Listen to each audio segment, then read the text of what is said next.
Shalom anak-anak, apa kabar hari ini? Ibu harap semuanya baik-baik saja. Baiklah, kita akan memasuki materi kita, yaitu pelajaran agama Kristen.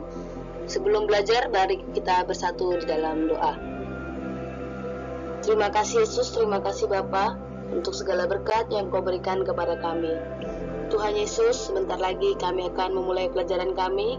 Berkati kami Tuhan, ajari kami agar mengerti dan memahami apa yang telah diajarkan oleh guru kami.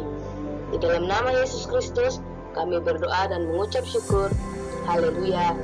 Amin. Oke, sebelum kita masuk ke materi, kita lihat dulu ayat mas hari ini. Kita siapkan Alkitab kita. Kita buka Alkitab kita di Matius 6 ayat 34. Buka semua Alkitabnya. Matius 6 ayat 34. Ibu akan bacakan untuk anak-anak semuanya.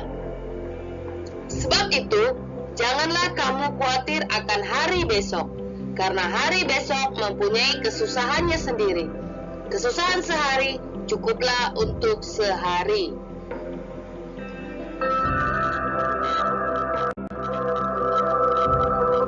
Tujuan pembelajaran kita hari ini adalah menjelaskan perilaku yang benar terhadap HAM dengan tuntunan keadilan Allah kepada manusia. Kedua, menjelaskan perilaku yang benar terhadap HAM dan tuntunan keadilan Allah. Ketiga, menganalisis beberapa kasus pelanggaran HAM di Indonesia. Keempat, menghargai HAM di Indonesia tanpa pandang bulu.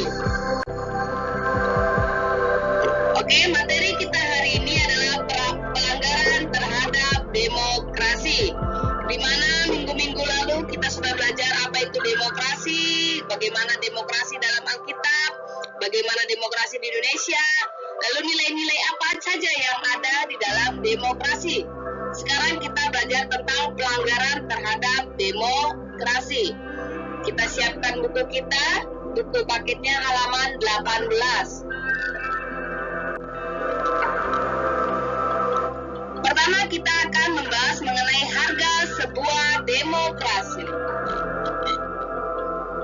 Lihat gambar di depan layar. Ini tentang mengenai orang yang disuap dengan uang. Pernah dengar kata serangan fajar? Anak-anak ibu? Kalau misalnya lagi masa-masa politik, pasti sering dengar kata-kata, "Woi, kita dapat serangan fajar." Seperti itu kan? Apa itu serangan fajar? Dalam dunia politik Indonesia, serangan fajar adalah istilah yang digunakan untuk menyebut bentuk politik uang dalam rangka membeli suara yang dilakukan oleh satu atau beberapa orang untuk memenangkan calon yang bakal menduduki posisi sebagai pemimpin politik. Itulah serangan fajar, di mana kita diberi sesuatu, diberi benda atau diberi uang untuk memenangkan satu suara orang. Di mana kita bulan Desember ini jika memungkinkan itu akan mengadakan pemilihan. Lalu money politik. Kita sering dengar kata-kata money politik atau politik uang, atau disebut juga politik perut. Itu dikatakan artinya adalah suatu bentuk pemberian atau janji, menyuap seseorang baik supaya orang itu tidak menjalankan haknya untuk memilih maupun supaya ia menjalankan haknya dengan cara tertentu pada saat pemilihan umum. Jadi kita ada namanya money politik atau politik uang. Dia memberikan uang atau benda untuk menyuruh-nyuruh orang memilih suaranya, atau menyuruh-nyuruh orang yang bakal dipilih itu, orang yang lebih berkuasa lagi, untuk dikendalikan. Lalu ada lagi namanya black campaign. Itu atau disebut juga dengan kampanye hitam. Kampanye hitam. Ini penggunaan metode rayuan yang merusak, sindiran, atau rumors yang tersebar mengenai sasaran kepada para kandidat atau calon kepada masyarakat akan menimbulkan persepsi yang dianggap tidak etis, terutama dalam hal kebijakan publik. Misalnya menggunakan politik isu SARA. Dia menyebarkan hal-hal yang tidak sesuai. Jadi usaha ini termasuk adalah usaha-usaha ilegal oleh seseorang atau sekelompok orang yang hendak mendulang banyak suara dengan cara-cara curang. Ironisnya masih ada masyarakat yang menyukai cara ini. Pokoknya kalau udah masa kampanye mereka paling senang kalau ada namanya serangan fajar. Ya itulah kita. Tanpa memikirkan akibatnya, menerima tindakan-tindakan ini hanya demi kebutuhan sesaat, sehingga wakil rakyat yang akan mengemban tugas mulia bukanlah mereka yang benar-benar akan mewakili rakyat yang membangun negara. Jadi ada dampaknya. Apa dampaknya? Mereka berkuasa karena otoritas uang, sehingga saat menjadi wakil rakyat, mereka tidak memikirkan kesejahteraan rakyat, tetapi memanfaatkan kesempatan itu untuk kesejahteraan dan keuntungannya secara pribadi atau golongan. Ia akan berusaha mengembalikan semua kerugiannya saat proses demokrasi berlangsung, sehingga terjadi korupsi dan berbagai kejahatan lainnya. Jadi kita jangan merasa awal dari korupsi itu ya memang orangnya, tetapi itu bisa juga dari kita, dimana kita menerima yang namanya serangan fajar itu, sehingga mereka berusaha untuk mengembalikan kerugiannya itu pada saat mereka menduduki jabatannya. Jadi cita-cita membangun bangsa dan menyejahterakan rakyat telah terbeli oleh perilaku curang. Menempatkan proses demokrasi hanya pada harga terendah sejajar dengan perilaku buruk manusia egois. Rakyat perlu mendapat pembelajaran agar memahami makna perilaku demokrasi yang mestinya dilakukan dan menilai secara objektif setiap langkah demokrasi agar memutuskan pilihan dengan bijaksana. Harga sebuah demokrasi adalah Pancasila. Cita-citanya mulia dan harus dilakukan dalam takut akan Tuhan. Lalu yang kedua, kita belajar ketika perbedaan memicu konflik. Demokrasi dilaksanakan di antara berbagai latar belakang anggota masyarakat. Di antara masyarakat pelaku demokrasi pun terdapat berbagai alasan dengan tujuan berbeda.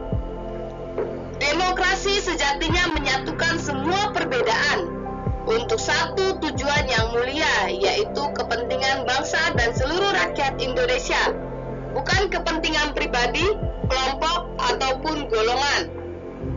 Perbedaan adalah anugerah yang dapat dijadikan kekayaan bangsa. Tetapi ketika diterima dengan cara yang berbeda, perbedaan akan menjadi pemicu konflik yang memecah belah bangsa. Itulah ketika perbedaan memicu konflik. Kita lihat gambar di samping ini. Di samping ini adalah gambar kerajaan utara dan selatan. Ini saya akan menceritakan ketika perbedaan memicu konflik di era Alkitab. Dasar teologisnya. Di sini ada bangsa Israel, yaitu bangsa yang benar, umat pilihan Allah. Mereka adalah keturunan satu ayah, anak cucu Abraham, Ishak, dan Yakub. Sampai masa pemerintahan Raja Salomo, bangsa menjadi dua.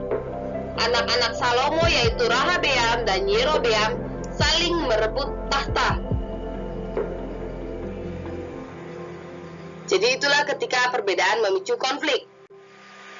Lihat, saya bilang tadi, Israel yang pertama di mana rajanya adalah Salomo, lalu dia meninggal dan memiliki anak Rehabeam dan Yerobeam. Di mana di sini Israel mengangkat Rehabeam menjadi raja. Lalu di situ ada konflik, ada tentang pendapat yang berbeda.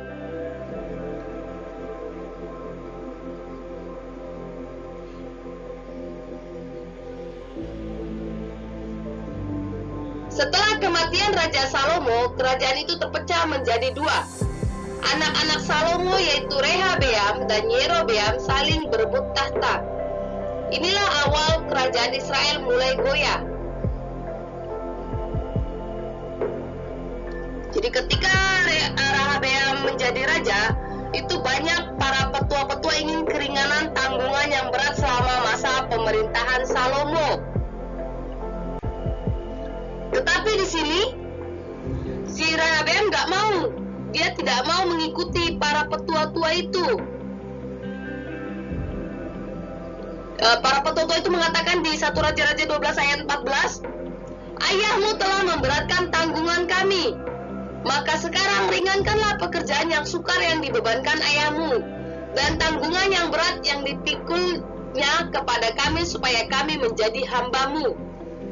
Tua-tua Israel menasihati Rehabeam agar mengabulkan permintaan rakyat, tetapi Rehabeam tidak mengindahkan nasihat itu.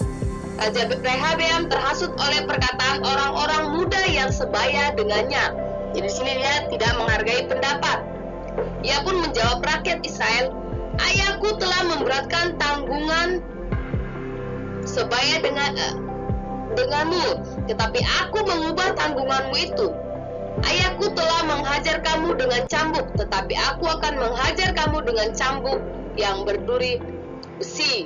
Jadi di sini Rehabeam tidak mau mendengarkan suara rakyat, sehingga bahkan suara Yerobeam, saudaranya sendiri yang membantu membela rakyat. Itulah sebabnya orang Israel memberontak kepadanya dan meminta Yerobeam, lihat di bawahnya dari Yerobeam, agar menjadi raja atas mereka.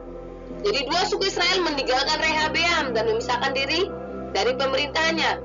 Sejak saat itu bangsa Israel memberontak terhadap keluarga Daud sampai hari ini. Jadi semua berawal dari perbedaan pendapat, perbedaan cara menghadapi rakyat, dan kepentingan pribadi. Jadi 12 suku mempunyai keinginan masing-masing dan memilih kepada siapa mereka mau tunduk.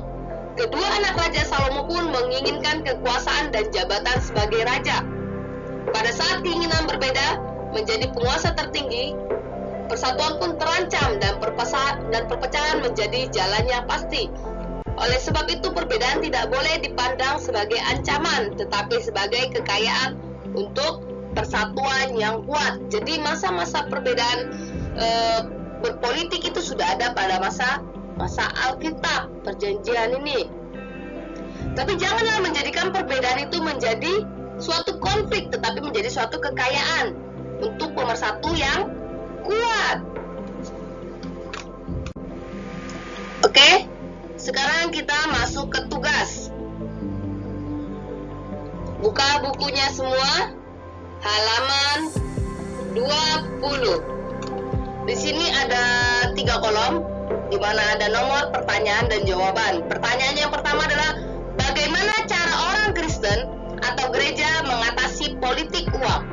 Apa jawabannya? Bagaimana caranya? Lalu 2, apa kata Alkitab tentang politik uang? Cari di Alkitab kalian apa yang mengenai tentang politik uang. Contohnya misalnya, janganlah kamu cinta uang, kayak gitu. Karena itu termasuk kata politik uang. Sehingga kalau kita cinta uang, kita akan menghalalkan segala cara. Lalu ketiga, apa akibat dari politik uang? Apa akibat dari politik uang itu? Dampaknya apa? Oke, khusus untuk nomor 2, Ibu mau ada sampai minimal 5 dasar Alkitab, 5 ayat Alkitab mengenai tentang politik uang. Oke, itu dikerjakan di buku latihan. Dan jangan lupa seperti biasa, wajib mencatat semua materi. Jadi tugas hari ini pertama, yaitu mencatat materi kita hari ini. Lalu yang kedua, tugasnya adalah 3 soal ini. Yang poin nomor 2, minimal 5 ayat Alkitab. Oke, sekian dari pelajaran Ibu hari ini. Kita bersatu dalam doa. Terima kasih Bapak, terima kasih Tuhan, kami telah selesai belajar Bapak. Kami telah belajar mengenai pelanggaran terhadap demokrasi, di mana di sini banyak diajarkan agar kami taat kepadamu Tuhan dan tidak menjalankan pelanggaran-pelanggaran itu. Bentengi hati kami Bapak, bentengi pengendalian diri kami Tuhan, agar kami dapat melaksanakan semuanya dengan penuh sukacita. Di dalam nama Yesus Kristus kami berdoa dan mengucap syukur, haleluya. Amin. Oke, sampai jumpa minggu depan. Tuhan Yesus memberkati.